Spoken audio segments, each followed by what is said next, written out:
Olá, sejam bem-vindos ao Lion Academy.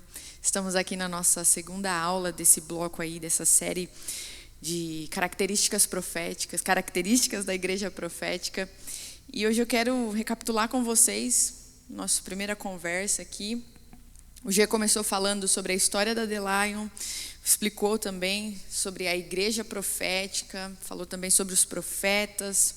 E agora eu quero dar essa base, os fundamentos do Evangelho, aquilo que norteia o nosso ofício profético e trazer também algumas denúncias, né? Olhando aí a palavra de Deus, como é que nós entendemos a nossa realidade, como é que nós compreendemos a partir da revelação do Evangelho de Cristo, o que anda acontecendo.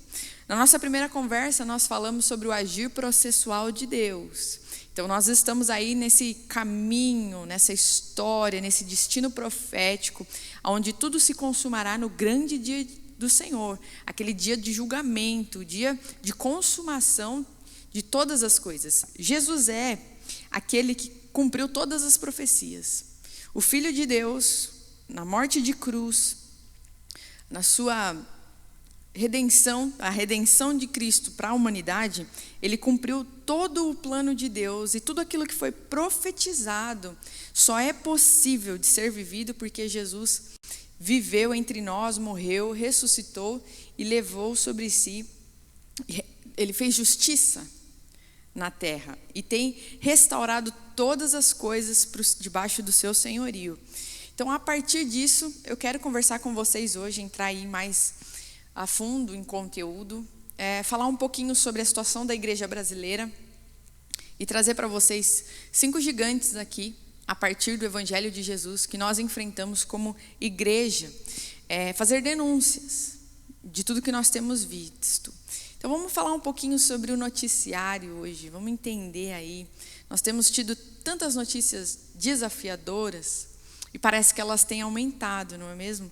Então nós vemos aí questões de suicídio de pastores, a corrupção dentro da igreja, nós temos escândalos, nós temos questões com criança, abuso de crianças, vício, compulsões, nós temos abuso de poder, abuso de autoridade, pirâmides financeiras dentro da igreja, lucratividade de lideranças a partir de dízimos e ofertas, associação corrupta com políticos, muitas heresias dentro da igreja, ideologias de libertação, nós temos partidarismo político dentro da igreja, nós temos uma mentalidade meio coach, né, humanista, onde a centralidade é o ser humano, nós temos aí uma teologia de prosperidade, um materialismo muito grande. Talvez você seja cristão há muito tempo, você vai entender disso que eu estou falando. Talvez você seja cristão há pouco tempo, então você vai se situar e começar a compreender o que nós temos enfrentado, principalmente aqui no Brasil. A igreja como um todo, sempre enfrentando questões de heresia, de hipocrisia de liderança, mas eu quero dar esse foco para a gente começar essa conversa aqui no Brasil, na igreja brasileira, o corpo de Cristo representado no Brasil. Além disso que a gente vê nos noticiários, escândalos e mais escândalos, nós temos também questões no comportamento humano, ideologias, ideias, filosofias, pensamentos que tentam adentrar na vida da comunidade, na vida do cristão. Vamos entender o que são essas coisas. Individualismo, hedonismo, a produtividade como sinônimo de sucesso. Como é que o homem e a mulher do século XXI pensam?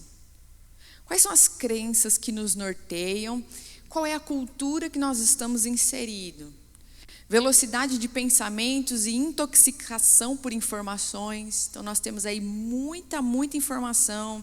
A internet aí unificando tudo e trazendo, tem as suas bênçãos como ferramenta que nós nos utilizamos, como por exemplo estar aqui falando com vocês, mas também nós temos desafios, porque ao mesmo tempo que o reino de Deus é anunciado, a palavra chega mais longe, nós também temos muito barulho, e nós precisamos aprender a discernir o que é de Deus, o que não é de Deus, o que tem a ver com os princípios do Senhor, o que não tem nada a ver com os valores dele para nós.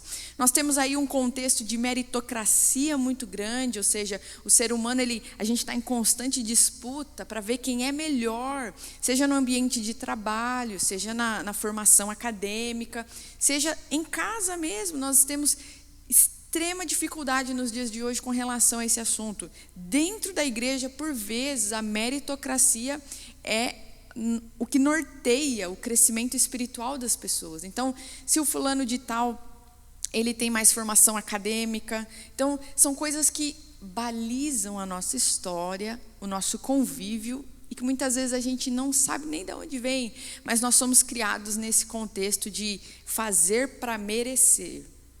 Então nós fazemos para galgar lugares. E nós colocamos isso na vida espiritual. Então eu preciso fazer, me esforçar para crescer. Então, eu sou santo porque olha tudo que eu já fiz, né?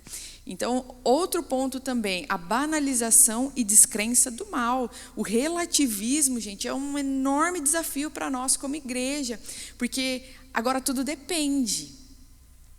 Tudo depende, assim. Então, mas a sua verdade é a sua. Mal, o que é o mal? Não existe. Mal não é, não. Então nós temos uma banalização do que é pecado, do que é erro, do que não condiz com o nosso Deus, com a sua mentalidade. Nós temos também, por exemplo, a estética a todo custo. Um novo conceito do que é belo, né? Então esse relativismo, essa ideia de que tudo depende, e depende do referencial de quem está olhando. Então, cada um tem um mundo dentro de si, e cada um enxerga a realidade do seu jeito, e a sua verdade está valendo, a minha verdade. Então, não tem mais um balizador moral para a humanidade. Aí nós começamos a ver uma desconstrução, porque o belo, gente, se a gente for estudar, o belo ele também tem que olhar lá para a filosofia clássica, nós vamos aprender que o belo ele também tem uma questão moral, né? Tem uma questão de virtude. Então não tem como a gente desassociar a beleza de valores. E o que é belo, estético, ele resguarda valores, né? Então você tem aí também questões de matemática, onde o belo ele é harmônico, e isso a gente aprende na história, a gente aprende com os filósofos, e hoje a mentalidade mudou. Hoje o belo é assim, não tem mais um lastro moral, não tem alguma coisa que norteia de certo e errado, de virtudes e princípios à humanidade. Agora, cada cabeça, cada mente é um mundo à parte, tem as suas regras e tudo está valendo. Será que é isso mesmo? E vamos entender também como é que essas coisas adentram a igreja no nosso estilo de vida, de convívio em comunidade, né? Então, esses são alguns pontos alguns dos poucos, né? Tem muito mais coisas que nós podemos trazer aqui que tem tentado adentrar, coisas que nós pensamos, acreditamos, que foi pensada, viu, gente? Antes de nós, por homens, filósofos, pensadores, influenciadores, que pensaram a humanidade, pensaram a realidade e começaram a trazer as suas verdades, que nem sempre, na maioria das vezes, condiz com a palavra de Deus. Olha o que Paulo aconselha Timóteo. 2 Timóteo 3, do 1 ao 5. Lembre disto, nos últimos dias haverá tempos difíceis, pois muitos serão egoístas, avarentos, orgulhosos, vaidosos, xingadores, ingratos, desobedientes aos seus pais e não terão respeito pela religião.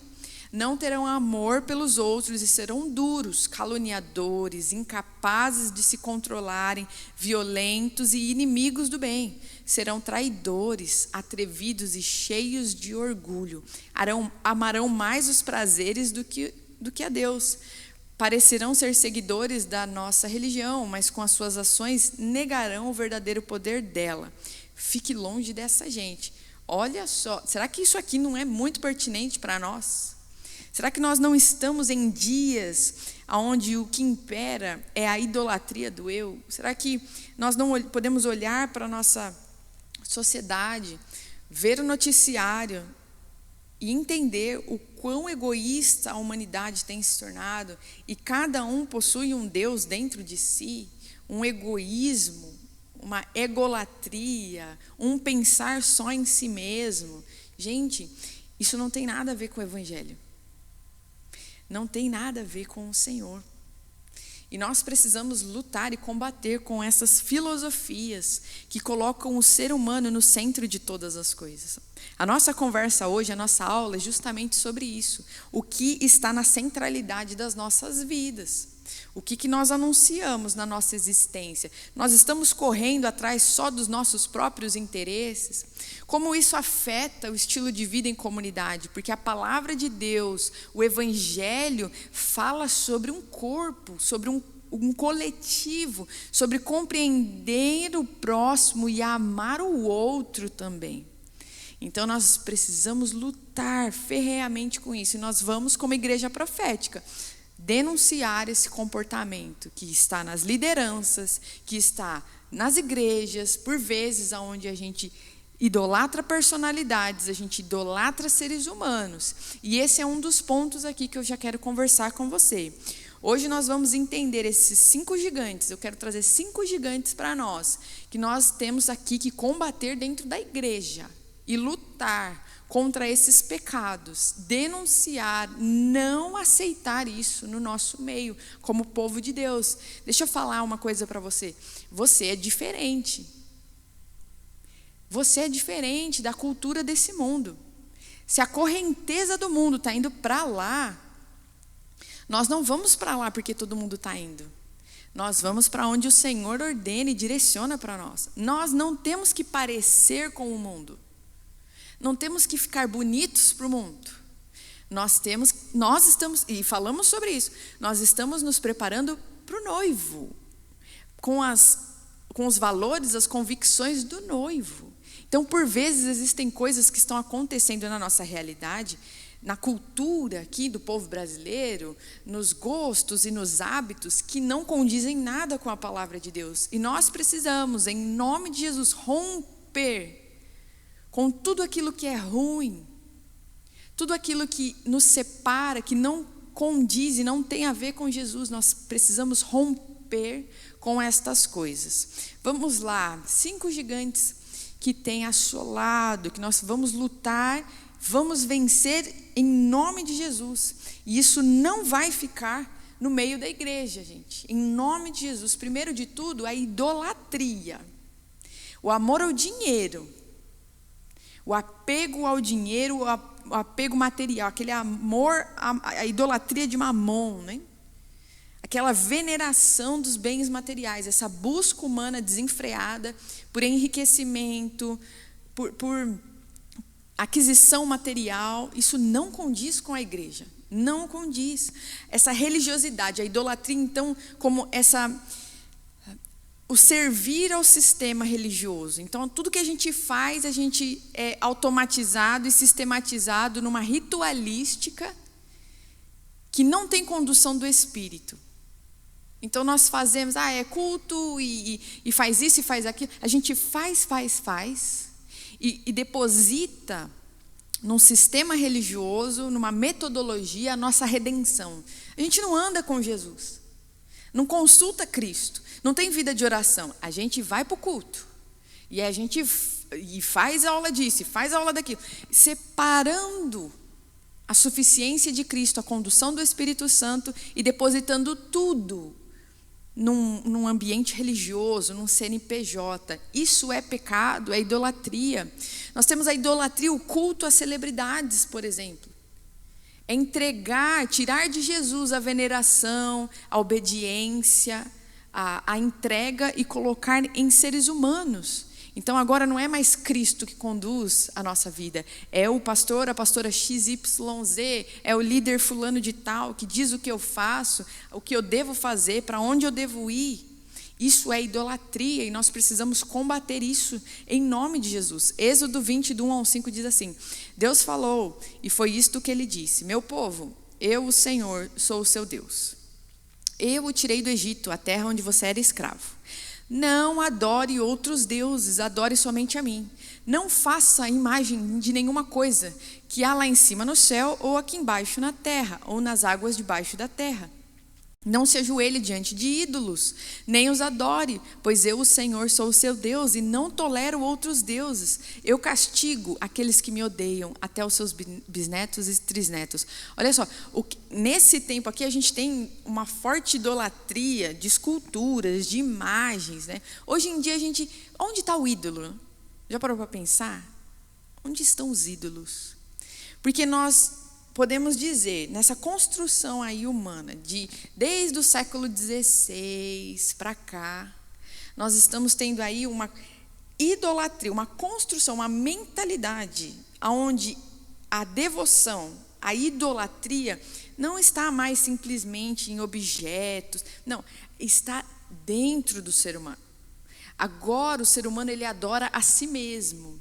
Então é um desejo, uma idolatria direcionada a si mesmo, onde os meus desejos, as minhas vontades ditam o rumo da minha vida. Ou então, eu adoro, idolatro e venero outros seres humanos.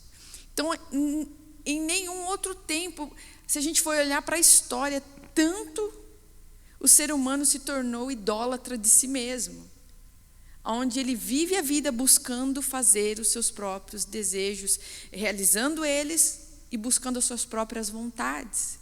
Não foi isso que a gente leu aqui, que Paulo falou, que nos últimos dias, os seres humanos seriam ruins, orgulhosos. Nunca antes nós tivemos uma geração tão narcisista, uma geração que ama a si mesmo e só entende em si que as suas verdades são suficientes, quanto que o Evangelho, os ensinamentos do Senhor nos diz para adorar ao nosso Deus, entendendo que nós somos humanos e falhos, dependentes e carentes desse Senhor. Outro gigante que nós precisamos combater é a imoralidade sexual. Homossexualidade, abuso infantil, violência contra a mulher, contra o menor, o adultério, o vício sexual, a promiscuidade.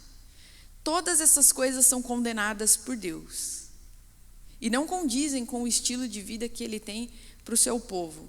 Deus criou as coisas e, juntamente com isso, Ele passou instruções e regras de bom funcionamento para elas. Você já parou para pensar nisso? Coisa simples aqui, por exemplo. A pessoa que criou esse computador, os engenheiros que desenvolveram, eles também delimitaram um bom funcionamento para esse computador, diretrizes para que isso aqui funcione no seu máximo potencial.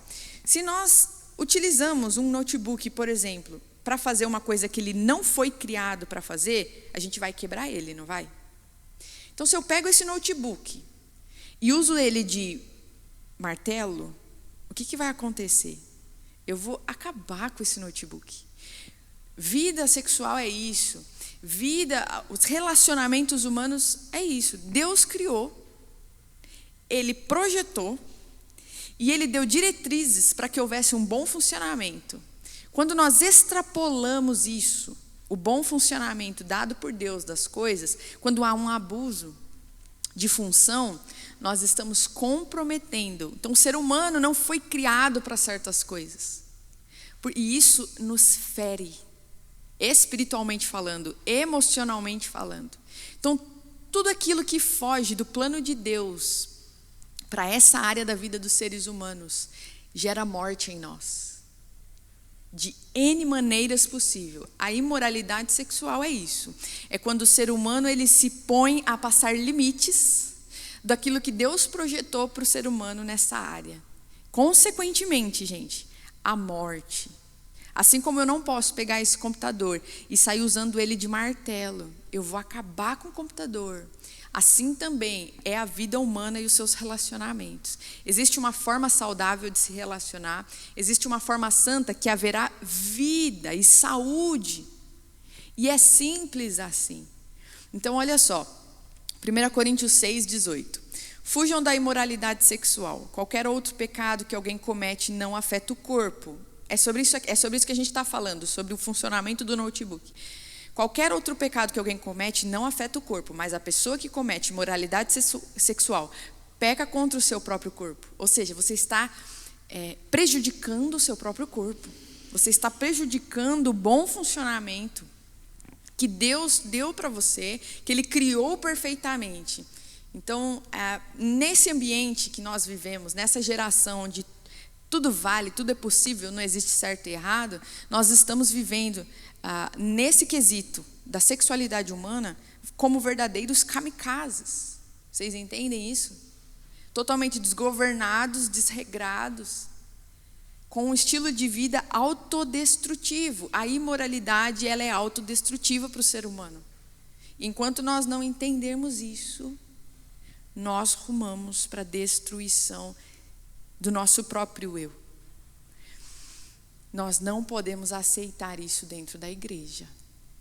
Isso não condiz com o que o Senhor tem para nós.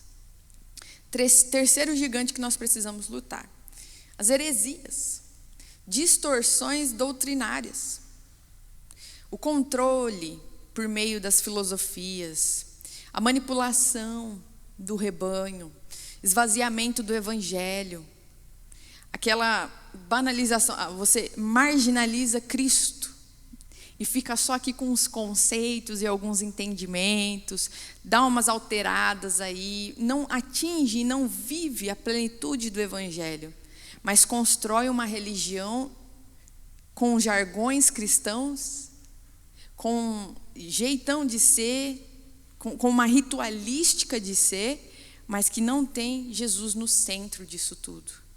Não tem a revelação do Filho. Isso é muito sério, gente. E o que nós vemos aí de bizarrices com relação a esse assunto é muito grande.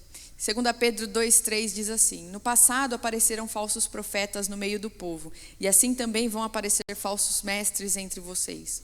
Eles ensinarão doutrinas destruidoras e falsas, e rejeitarão o mestre que o salvou. Ou seja, heresia, está saindo da centralidade do que é a proposta do evangelho. Jesus está longe, nem se fala sobre Jesus. E nós estamos falando muitas vezes de impérios, gente. Impérios inteiros construídos numa roupagem evangélica, mas que Jesus nunca não é nem citado. Para nós, a questão central da existência humana é pautada pelo Filho de Deus. Não é só sobre Deus, divindade, o transcendente. Esse Deus, ele se revelou para nós por meio de um Filho, Jesus Cristo.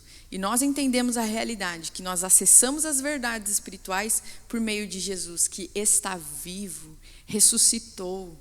Ele atua, ele tem um plano para a humanidade. Esse é o Deus verdadeiro. Esse é o Deus que tem que estar vivo aqui, sendo anunciado e pregado, seja por uma igreja de ofício profético, seja pelas demais comunidades ou partes do corpo de Cristo. Cristo tem que ser pregado. É necessário a ministração do evangelho, a revelação de quem ele é. Nós não podemos fugir disso. Essa é a nossa diretriz. Para que não hajam heresias na igreja. As profecias que nós liberamos precisam estar em concordância com a revelação do Filho e com esse destino profético que nós estamos aprendendo. Não podemos tangenciar essa verdade ou esquecer de Jesus para se falar das coisas espirituais. Quarto ponto, quarto gigante que nós precisamos lutar aqui como igreja é o sectarismo, gente. O que é o sectarismo?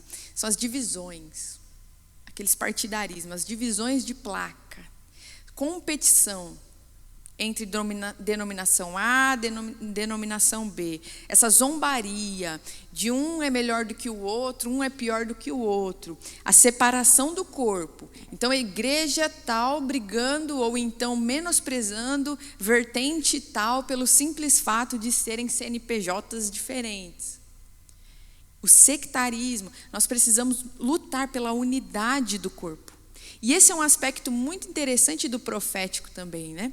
Porque o profeta, ele caminha pelo corpo. O profeta, ele dá essa unidade, porque ele dá propósito, ele dá destino. Então, eu tenho aprendido isso aqui também na The Lion. Nós temos como responsabilidade anunciar e denunciar essas coisas, e como profetas nós damos destino. E juntos, para onde nós vamos?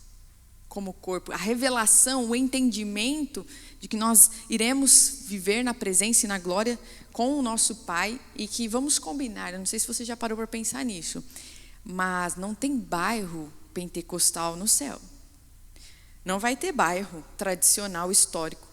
Não vai ter o bairro do Batista, não vai ter o bairro do Assembleiano, do Presbiteriano. Nós precisamos urgentemente entender como o nosso Senhor pensa com relação a esse assunto. E que nós somos corpo. E que o dedão do pé não pode brigar com o cotovelo. Porque nós temos aí um só Senhor, um só propósito, um só destino, um só Espírito que conduz. Nós precisamos nos unir como corpo. E isso muitas vezes, até mesmo a questão da idolatria ao sistema, às placas das igrejas, nos atrapalha da gente se conectar e entender a dimensão do corpo que vai muito além das paredes aqui do prédio onde nós estamos hoje falando com você, por exemplo. Existe algo acontecendo a nível nacional, a nível global, existe uma realidade que envolve o corpo de Cristo. E nós precisamos nos unir para levar o Evangelho adiante. 1 Coríntios 3, do 3 ao 4, diz assim: porque vivem como se fossem pessoas desse mundo, quando existem ciumeiras e brigas entre vocês. Será que isso não prova que vocês são pessoas desse mundo e fazem o que todos fazem? Quando alguém diz, eu sou de Paulo, e outro, eu sou de Apolo, será que assim não estão agindo como pessoas desse mundo? Nós estamos entendendo isso? Essa imaturidade espiritual onde a gente briga um com o outro, isso não condiz com as coisas de Deus. E Paulo está denunciando aqui, por que vocês estão brigando, falando que um é de Paulo, outro é de Apolo? Nós somos do Senhor, e quem dá o crescimento é o nosso Senhor, e nós contribuímos e colaboramos com o que Ele está fazendo e vai fazer. Esse é o nosso papel. Quinto gigante aqui que eu quero deixar para nós. Vamos recapitular rapidinho? Nós começamos falando sobre a idolatria, precisamos combater a idolatria, onde Cristo não é mais o centro das nossas vidas, mas tudo aquilo que ocupa esse lugar de devoção, de entrega, seja o dinheiro, os desejos pessoais, ou então o culto a outras pessoas, isso precisa ser combatido na igreja. Os líderes precisam combater isso, não podem aceitar a devoção das ovelhas. Não pode. A imoralidade sexual não tem espaço, não tem argumentação, não tem o politicamente correto. O que o Senhor nos direcionou e nos disse que precisa ser feito, que é saudável, que é santo, que vai produzir vida, precisa ser guardado sim. E nós precisamos nos resguardar da imoralidade. Precisamos ser santos. A heresia, os falsos ensinamentos, as distorções do Evangelho, isso não pode estar no nosso meio. O sectarismo, a briga, as divisões, as ciumeiras, a banalização, a diminuição do outro porque ele não é da minha igreja. Então acaba dividindo tudo. E por fim, a apostasia, o abandono da fé. Nossa, vivemos em tempos difíceis onde as pessoas abandonam a fé. E isso foi nos orientado e alertado por Jesus. Mateus 24, do 10 ao 13. Nesse tempo, muitos hão de se escandalizar, trair e odiar uns aos outros. Muitos falsos profetas se levantarão e enganarão a muitos. Olha aqui, nós estamos falando das heresias. E por se multiplicar a maldade, o amor de muitos se esfriará. Aquele, porém, que ficar firme até o fim, esse será salvo. A apostasia é um sinal, uma evidência do fim dos tempos. Então, essas coisas que nós estamos conversando, elas estão se intensificando. E são prova para nós daquilo que o Senhor já vem revelando. O dia do fim está próximo. O que não quer dizer que nós vamos ser negligentes com essas coisas. Nós precisamos continuar anunciando. Nós precisamos continuar denunciando e não aceitando que elas estejam no nosso meio. Carol, mas hoje em dia eu não posso falar nada, que eu sou cancelado e não sei o que lá. Mas o Senhor nos alertou também. O cancelamento não é lá uma perseguição? nós precisamos ter em mente que os últimos dias, eles não serão fáceis. E precisamos estar resolvidos, pedindo força no Senhor para não negá-lo. Olha o que Jesus disse: aquele, porém, que ficar firme até o fim será salvo. Sabe qual é o desafio dos nossos dias? É só permanecer firme nas coisas do Senhor, diante dos desafios e das afrontas contra a igreja. Esses são os nossos desafios, principalmente aqui, que eu tenho aprendido com o Senhor nesse lugar de oração. Coisas que precisam ser combatidas e que não tem espaço para nós. Nós não vamos negociar com isso. Se o Senhor disse, é erro, não combina comigo, não combina com a gente também. E nós não queremos essas coisas, não queremos esse estilo de vida. Qual é a solução então? Porque aqui nós estamos denunciando todos esses problemas, que estão presentes sim. O que nós fazemos então, Carol? Bom, gente, eu tenho aprendido com o Senhor que a solução é um estilo de vida onde Cristo está no centro.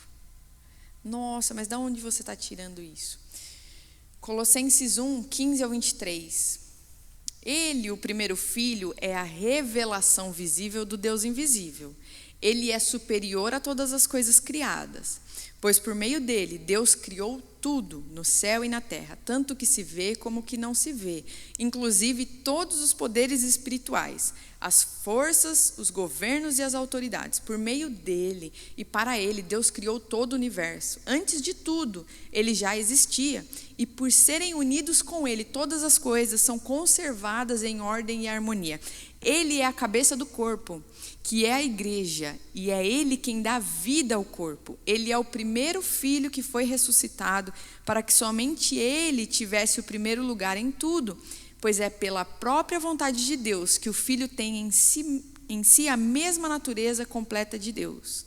Portanto, por meio do filho, Deus resolve trazer o universo de volta para si mesmo. Ele trouxe a paz por meio da morte do seu filho na cruz, e assim trouxe de volta para si todas as coisas, tanto na terra como no céu. Antes vocês estavam longe de Deus e eram inimigos dele por causa das coisas más que vocês faziam e pensavam. Mas agora, por meio da morte do seu filho na cruz, Deus fez com que vocês ficassem seus amigos, a fim de trazê-los à sua presença para serem somente dele, não tendo mancha nem culpa. Mas é preciso que vocês continuem fiéis, continuem firmes nessa verdade, firmados sobre um alicerce seguro, sem se afastarem da esperança que receberam quando ouviram a boa notícia do Evangelho. Foi desse Evangelho que eu, Paulo, me tornei servo, e é esse Evangelho que foi anunciado no mundo inteiro. Olha, guarda isso aqui no seu coração. Esse é o Evangelho. Se você ouve um Evangelho diferente disso, onde não se tem Jesus ali como centro, não é Evangelho. São outras coisas, outros ensinamentos. Esse é o nosso crivo. Jesus precisa ser anunciado, gente. E nós precisamos fazer isso enquanto é dia. Enquanto nós temos aí esse tempo onde a igreja tem a responsabilidade de contar para o mundo quem é Jesus. A centralidade de Jesus é o que determina se uma coisa é heresia ou não. Jesus, ele é, a história dele é o que baliza, ele é o fundamento da nossa fé. Ele não é a rocha principal, o fundamento, tudo começa aí. Todas as nossas palavras, as nossas profecias, os nossos ensinamentos, eles precisam ter Jesus ali. Jesus é o que norteia a noiva. Ele é o nosso alvo, ele é o nosso foco. Nós estamos nos preparando para ele. Nós estamos nos preparando por causa dele. Nós só estamos vivendo tudo que nós estamos vivendo por causa do Filho. Não podemos tirar Jesus da centralidade das nossas vidas, da centralidade da vida em comunidade, da centralidade das nossas profecias. Não podemos negligenciar isso, porque quando Jesus sai, aí se torna heresia, se esvazia a vida cristã. Jesus é o nosso Senhor, ele é a cabeça do corpo, ele pensa e tem um plano para nós. E nós consultamos a Ele para fazer tudo o que nós fazemos. As decisões que são tomadas em comunidade, o que se vive, para onde nós estamos indo, vem de Jesus. Porque é a cabeça que decide, não é mesmo? É a cabeça que dá uma ordem para o corpo andar, direita, esquerda, volta, para. Não somos nós como seres humanos.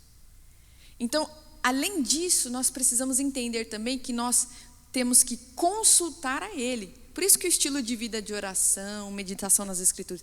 Não estamos aqui para reinventar a roda ou profetizar coisas que são contrárias ao que já foi profetizado. Nós estamos aqui servindo, contribuindo e colaborando com um dono de obra.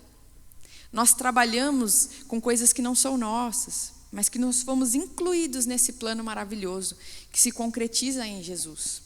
Jesus é o centro da igreja, o nosso motivo maior. Tudo que nós fazemos, existimos aqui na terra. As coisas mais simples da sua rotina, da minha rotina, glorificam a esse Senhor. E aí fica a pergunta: elas glorificam ao Senhor? Nós levamos isso em consideração? Nós estamos nos preparando para Ele?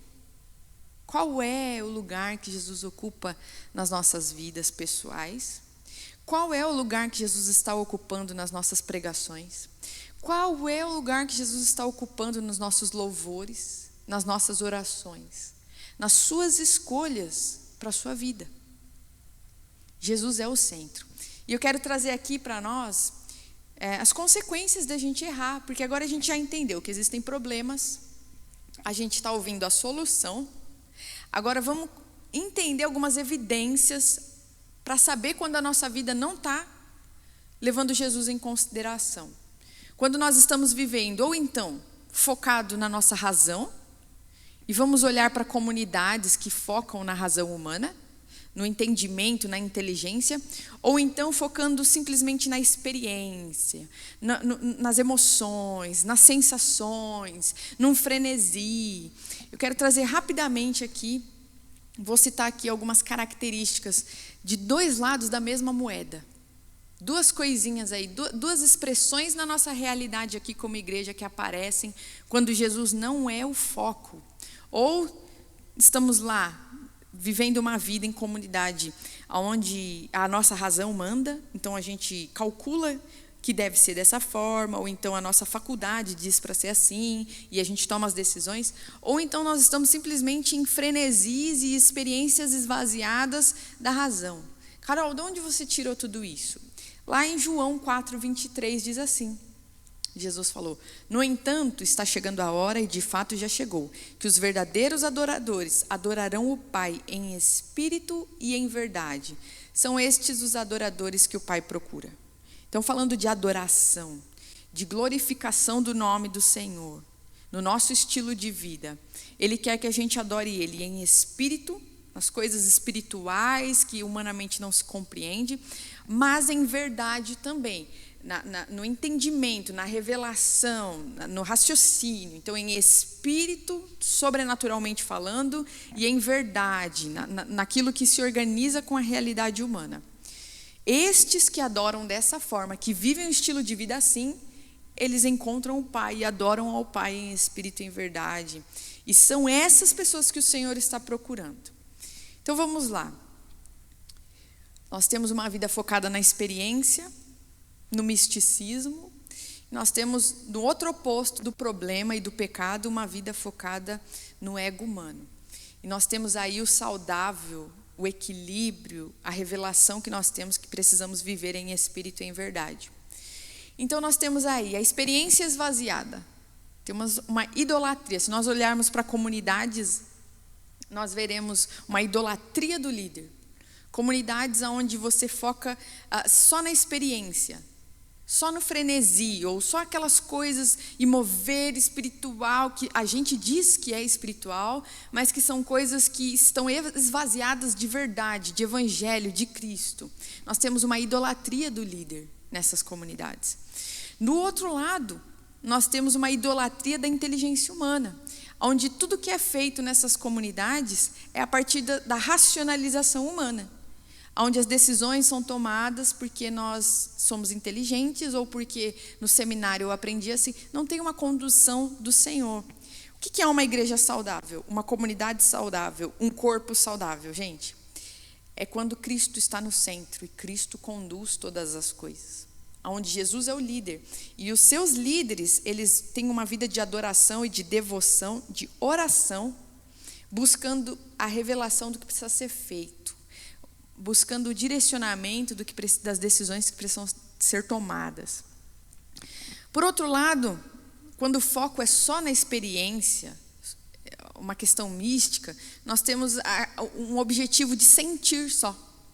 Onde as emoções humanas, ou se eu não chorar no culto, ou se eu não fizer isso, se não acontecer isso, e a gente vive atrás disso, focando no que a gente sente. Por outro lado, a gente tem expressões, comunidades que focam só no pensar, no raciocínio lógico, na inteligência, e esvaziam o espiritual, a condução sobrenatural do Senhor. O corpo de Cristo, ele é focado no relacionamento com Deus.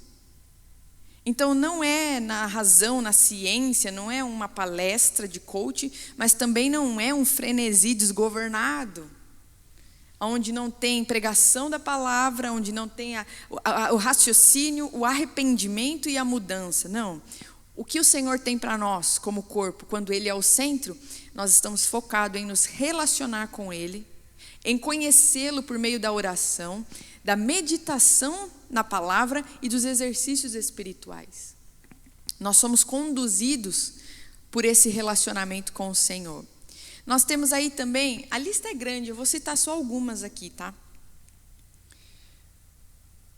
Quando nós falamos de experiência esvaziada, nós estamos falando de egocentrismo, imaturidade, superficialidade espiritual. Por quê? Porque não tem arrependimento, não tem transformação. Então o ego humano está ali.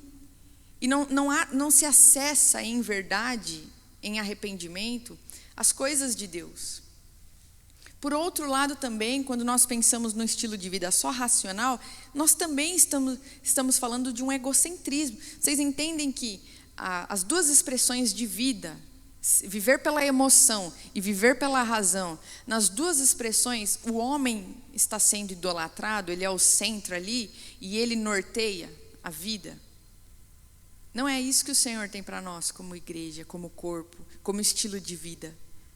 É quando Ele está ali no centro e a maturidade espiritual, há uma autoridade e uma relevância espiritual da igreja, das nossas vidas, acontecendo, porque Jesus está conduzindo as nossas vidas, e não nós mesmos. Não correndo atrás das emoções e não sendo conduzido pela sua própria razão, mas Jesus nos dando relevância nesse mundo e direcionando os nossos passos e, consequentemente, nos dando uma autoridade espiritual. Vou citar só mais um aqui, para a gente seguir adiante. Por um lado, esse aqui é interessante para nós. Por um lado, nós muitas vezes temos expressões onde a experiência é o principal, onde a gente busca um misticismo puro e sem transformação de vida. Nós temos aí um inimigo como responsável das nossas mazelas, onde tudo é espiritualizado de uma forma errada, tudo é culpa do outro. Então são ajuntamentos onde a gente busca um frenesi, vive de emoções, e os problemas que nós enfrentamos é culpa de um inimigo imaginário e grande e maior do que nós, onde a gente não tem que se arrepender, mas a gente tem que combater o outro e eliminar o outro, porque o outro está causando essa mazela em nós. Por outro lado, quando nós vivemos pela razão, o homem é responsável por tudo. O foco está no ser humano. O foco está na nossa transformação pessoal. Então, se por um lado a gente é limitado por um inimigo que tenta contra as nossas vidas, por outro lado a gente resolve tudo. A razão dá conta, e pelas nossas obras, pelas nossas ações sociais, nós encontramos Deus, nós somos elevados espiritualmente. Aqui nós temos uma guerra eterna e constante, onde problemas emocionais são possessões. Então, tudo é espiritualizado de um jeito errado e não há mudança de vida. Por quê? Porque eu já fui totalmente transformado. Não, eu não tenho que me responsabilizar pela minha mudança de vida também. Eu não tenho que me arrepender. Já sou perdoado. E aí fica-se num ciclo vicioso de culpa e terceirização de culpa das nossas ações e das mazelas. Enquanto que do outro lado há uma arrogância, onde nós fazemos e somos e nos realizamos sozinhos. Carol, mas qual é o saudável disso tudo? Qual é a proposta do Senhor para nós? A proposta para o corpo, para um estilo de vida onde Jesus é o centro, é a rendição, gente. É um estilo de vida de quebrantamento, uma adoração genuína, que envolve arrependimento e perdão, que traz integridade para a vida, onde o que nós somos nas reuniões espirituais, reuniões coletivas, nos cultos, nós somos na vida também. De dentro para fora, é uma cura interior, cura das emoções, é um forjar do espírito. Então, uma vida com Deus, onde Jesus é o centro, nós somos transformados diariamente. E tudo que nós vivemos é algo que está acontecendo de dentro para fora. Não pelo nosso esforço, não pelo nosso mérito, mas porque o Espírito está trabalhando em nós constantemente. E constantemente nós estamos sendo transformados à sua imagem e semelhança. Quero deixar aqui rapidamente sinais de que Jesus não está sendo o foco das nossas vidas. Primeiro de tudo, o trabalho árduo sem colheita. Miqueias 6, do 13 ao 15. Por isso eu mesmo os farei sofrer e os arruinarei por causa dos seus pecados. Vocês comerão, mas não ficarão satisfeitos. Continuarão de estômago vazio. Vocês ajuntarão, mas não preservarão. Porque o que guardarem, a espada entregarei. Vocês plantarão, mas não colherão. Espremerão azeitonas, mas não se ungirão com o azeite. Espremerão uvas, mas não beberão o vinho. O Senhor, aqui, por meio do profeta Miqueias, está alertando o povo de Israel. Olha, se vocês se afastarem de mim, uma evidência disso é que vocês vão trabalhar e não vão ver o fruto do trabalho de vocês. Como consequência, vocês serão inférteis, vocês não serão prósperos, vocês vão semear com dificuldade, e aquilo que vocês colherem lhes será roubado. Então isso é uma evidência para a gente olhar para a nossa vida. Jesus está sendo o centro? Olhe para o seu trabalho, para as coisas que você produz. Está trazendo resultado? Como é que está a sua produtividade? Como está no seu trabalho? Como está na sua casa? E aí entra um segundo ponto de uma evidência de que Jesus não está sendo o centro nas nossas vidas. Brigas, contendas, fofocas de corredor, ambiente de insegurança. 1 Coríntios 3, do 1 ao 3. Na verdade, irmãos, eu não pude falar com vocês como costumo fazer com as pessoas que têm o Espírito de Deus. Tive de falar com vocês como se fossem pessoas do mundo, como se fossem crianças na fé cristã. Tive de alimentá-los com leite e não com comida forte, pois vocês não estavam prontos para isso. E ainda não estão prontos, porque vivem como se fossem pessoas deste mundo. Quando existem ciumeiras e brigas entre vocês, será que isso não prova que vocês são pessoas deste mundo e fazem o que todos fazem? Aonde há briga, aonde há divisões, ciumeiras, contendas, ali há uma evidência de que Cristo não está sendo glorificado e Ele não está sendo o centro. Qual área da minha vida e da sua vida nós precisamos trazer Jesus para a centralidade? Aonde Jesus precisa brilhar? Aonde você tem tido discussões, divisão, violência, xingamentos, desavenças? Ali Cristo precisa brilhar. Chame Jesus para essa área da sua vida, porque isso é uma evidência de que Jesus não está brilhando ali. Convide Jesus para os seus relacionamentos também. Terceiro sinal de que Jesus não está sendo o centro: erros persistentes. 1 João 3,6. Assim, quem vive unido com Cristo não continua pecando. Porém, quem continua pecando nunca o viu e nunca o conheceu. Chame Cristo. Não tenha apego por pecado de estimação. Não se acomode com coisas que você ainda não conseguiu romper na sua vida. Não faça isso, porque nós precisamos e podemos viver, segundo a palavra de Deus, um estilo de vida de quem está sendo transformado. Não quer dizer que a gente não vai errar mais. Significa que a gente não precisa continuar errando da mesma forma. E se existe um erro, ali há necessidade de arrependimento e mudança de vida. Então, quando nós temos consciência, nós precisamos lutar para que o pecado seja abandonado. Nós precisamos trazer Jesus para a nossa vida e para os nossos erros, entregar isso a Ele e não se contentar com aquilo que a gente já sabe que não combina com Jesus. Erros persistentes, eles são um sinal de que Jesus precisa entrar em áreas específicas das nossas vidas. Terceirização de espiritualidade, outras fontes e falta de experiência pessoal. Quando Jesus não é o centro das nossas vidas, quando a gente está precisando trazer Jesus para a centralidade, é quando a gente está vivendo e colocando na conta do outro o que nós devemos fazer. Oséias 4:6. Meu povo foi destruído por falta de conhecimento. Uma vez que vocês rejeitaram o conhecimento, eu também os rejeito como meus sacerdotes. Uma vez que vocês ignoraram a lei do seu Deus, eu também ignorarei os seus filhos. Não passe para o outro, para um líder, para um pastor, aquilo que é da sua responsabilidade. Carol, o que é da minha responsabilidade? Sua vida com Deus. Seu estilo de vida de oração, ninguém vai ler a Bíblia para você. Ninguém vai fazer a oração que você tem que fazer. Ninguém vai fazer isso por mim.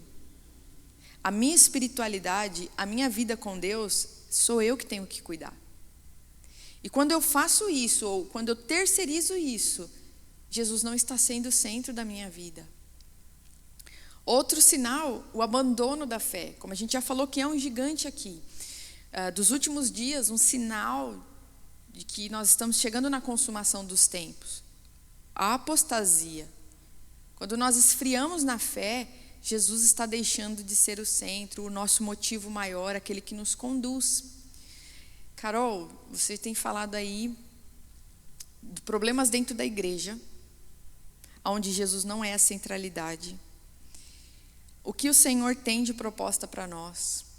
E como também nós vemos essas evidências na vida? Como nós entendemos no nosso dia a dia que Jesus não está sendo o centro. Agora vamos olhar um pouquinho, rapidamente, o que é então ser uma comunidade saudável? E eu separei isso em um trechinho de um texto do pastor Sidney Costa, da IBM de Alphaville, que fala justamente sobre a espiritualidade saudável, que é muito pertinente aqui para nós. O que é uma igreja saudável, Carol? O que é uma comunidade de fé saudável? Porque nós estamos aí denunciando muitos erros. Mas qual é a proposta? Olha só que interessante que ele diz para nós.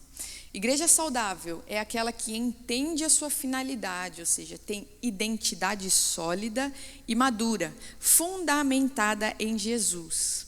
Se trata de um conjunto de pessoas, iniciando pela liderança, que compreende quem são, o que representam nesse mundo e qual a sua função.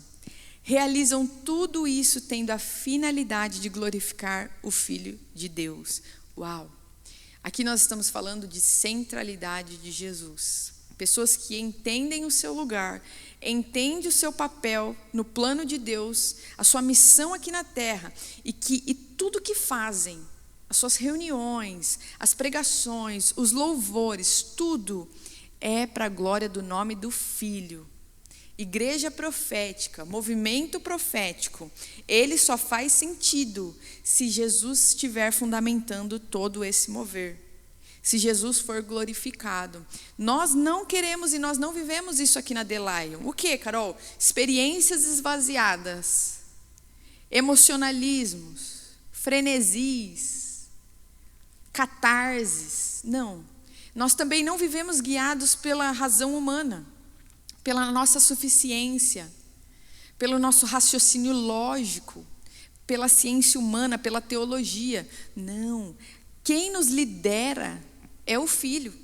E tudo que nós fazemos começa desse lugar de revelação, das coisas que Ele deseja que sejam feitas. Nós nos utilizamos das Escrituras, nós nos fundamentamos na palavra de Deus. Nós temos momentos de mover espiritual com o Espírito Santo. Nós temos também uma preparação técnica, lógica, mas quem nos lidera nisso tudo é o nosso Senhor. Esse é o saudável, esse é o evangelho verdadeiro. Jesus como cabeça desta comunidade e como cabeça de todo o corpo. Quero deixar um alerta para nós, já estamos aqui no encerramento desta aula. Um alerta para nós. Nós, como igreja brasileira, temos um grande desafio, que é o desafio do fazer e do ser. O corpo de Cristo tem um desafio. É o desafio do ser e do fazer. Nós somos Marta ou Maria? Somos igreja de serviço ou de relacionamento? Nós fazemos esvaziados de Cristo? Ou nós somos no Senhor Jesus e tudo que fazemos provém desse lugar? Vamos ver aqui a passagem, Lucas 10, 39 e 42. Quando eles seguiram viagem, Jesus entrou numa aldeia e certa mulher chamada Marta hospedou-o em sua casa. Marta tinha uma irmã chamada Maria, que assentada aos pés do Senhor ouvia o seu ensino. Marta agitava-se de um lado para o outro, ocupada em muitos serviços. Então se mudou de Jesus e disse: o Senhor não se importa com o fato da minha irmã ter deixado que eu fique sozinha para servir? Diga-lhe que venha me ajudar. Mas o Senhor respondeu: Marta, Marta, você anda inquieta e se preocupa com muitas coisas, mas apenas uma é necessária. Maria escolheu a boa parte, e essa não será tirada. O que Jesus está falando aqui? Jesus está nos ensinando sobre essencialidades e prioridades. Significa que o que Marta estava fazendo era ruim? Não. Talvez fosse muito importante. Mas o que Jesus está nos ensinando é que existem primazias, existem inícios, existem essências que precisam ser resguardadas. O relacionamento com Deus, vida com Deus, conhecer a Deus é o cerne e o fundamento da caminhada da igreja. Porque nós vamos para a glória estar com quem a gente conhece. E quem não conhece não vai acessar esse lugar na eternidade. É o crivo, gente. O crivo que separa quem vai para o céu e quem não vai é relacionamento com Deus. E Jesus está colocando aqui para nós o que antecede o serviço. Uma geração que abriu mão do essencial. Eu estava orando e o Senhor falou isso aqui claramente. E essa conversa nossa é fruto dessa revelação que o Senhor me entregou. Uma geração que abriu mão do essencial para fazer coisas importantes e urgentes. E que por isso não me conhece. Então Marta naquele momento estava fazendo para Jesus. E perdeu a chance de conhecê-lo e de estar aos seus pés. Jesus diz assim: olha, bom mesmo foi o que Maria fez. Isso lhe será acrescentado. Quem é, com certeza vai fazer. Mas nem sempre quem está fazendo faz porque é. Existe uma condição de alma que fazemos e trabalhamos porque estamos feridos. Uma questão de anseio de sentido, de preenchimento, de existência. Se faço porque eu preciso para me encontrar, então minhas raízes estão doentes e ainda não descobri ou compreendi minha identidade. Então, existem dois estados aí de alma que nós precisamos olhar. Quando nós fazemos porque somos em Jesus, porque somos amados e nos relacionamos com Ele, então, consequentemente, nós iremos fazer. Porque é uma ordem, é um mandamento. O Espírito vai nos conduzir para fazer. Agora, se nós estamos fazendo por fazer, e não há um antecedente de relacionamento com Jesus, então nós ainda estamos perdidos e não acessamos o Cristo. Não estamos vivendo a plenitude do Evangelho. Nós precisamos nos atentar a isso. Como é o seu estilo de vida? Você vai ao culto porque você está procurando ali ser menos culpado? Ai, não, deixa eu ir para o culto essa semana, porque, nossa, faz tempo que eu não vou, né? Olha, semana passada eu saí, aí vamos dar uma amenizada aqui. Vocês conseguem entender o que eu estou querendo dizer? Não, deixa eu ajudar ali uma ação social, porque, não, eu tenho que fazer isso, né? Porque isso é coisa de gente boa, então vamos ajudar. Essa é a dimensão do problema. Nós não somos chamados para fazer como uma forma de alcançar a Deus. Não fazemos obras por obras. Nós fazemos e precisamos acessar esse lugar de filhos que amam ao seu Senhor, que amam ao seu Mestre, e porque Ele ordenou que fosse feito, aí nós fazemos.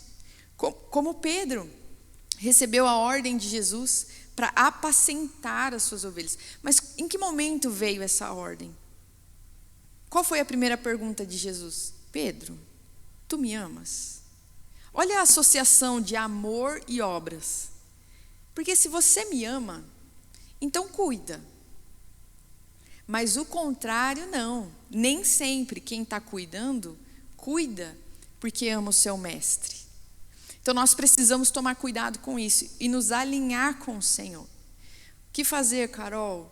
Porque eu acho que eu estou fazendo e não estou me relacionando com o meu Senhor. Passo mais tempo fazendo as coisas na igreja, deixo a minha família e não conheço a Jesus, não tenho estilo de vida de oração, não tenho meditação nas Escrituras. Não o conheço de andar com Ele, mas porque eu ouço muito sobre Ele. Então o que a gente faz? O Senhor tem nos chamado para um estilo de vida de relacionamento com Deus por meio do permanecimento em Jesus. Ou seja, ande com Jesus. Ande com Jesus. Ore, converse, seja sincero com o seu Pai. Quem é Ele para você? Leia as Escrituras, aprenda você por você mesmo. Assuma esse lugar de responsabilidade na sua vida. Se aproprie da sua função como filho que conhece o seu pai e não só trabalha para ele como se fosse um patrão qualquer. A palavra nos diz que agora nós somos amigos de Deus por meio do Filho. Quero encerrar deixando aqui uma dica de leitura. Leia João 15, do 1 ao 17. Uma vida de permanecimento na videira, ligados na videira verdadeira que é Jesus. Medite nisso, busque no Senhor essas respostas, para que você possa andar num estilo de vida pleno, gente, completo no Senhor, desfrutando de um evangelho completo, onde o que é o cerne da sua vida? Cristo. Vamos trazer Jesus para a centralidade das nossas vidas. Vamos colocar Jesus. Vamos chamar a presença dele para dentro de casa, para o trabalho, para a escola, para a faculdade. Traga Jesus para dentro da sua comunidade. Talvez você esteja assistindo essa aula e você não é da The Lion, mas você foi alcançada por esta aula. Então, chame Jesus para o centro da sua comunidade. Pergunte para ele o que ele deseja que seja feito com o seu rebanho, com as pessoas que você cuida. O que ele deseja para os seus filhos também, se você é pai, se você é mãe. O que ele deseja para o seu casamento? O que ele deseja para o seu futuro? Então a aula de hoje é sobre isso, quero deixar isso para nós. Leia João 15, do 1 ao 17. Tudo que nós fazemos aqui, como The Lion, é na centralidade de Cristo, é na condução do nosso Senhor Jesus, por meio da revelação de quem Ele é. Tudo que nós profetizamos sobre a vida de cada pessoa que passa por esta casa de oração, por esta casa de profetas, tem como Jesus a centralidade das nossas ações. Deus abençoe vocês e até a próxima aula.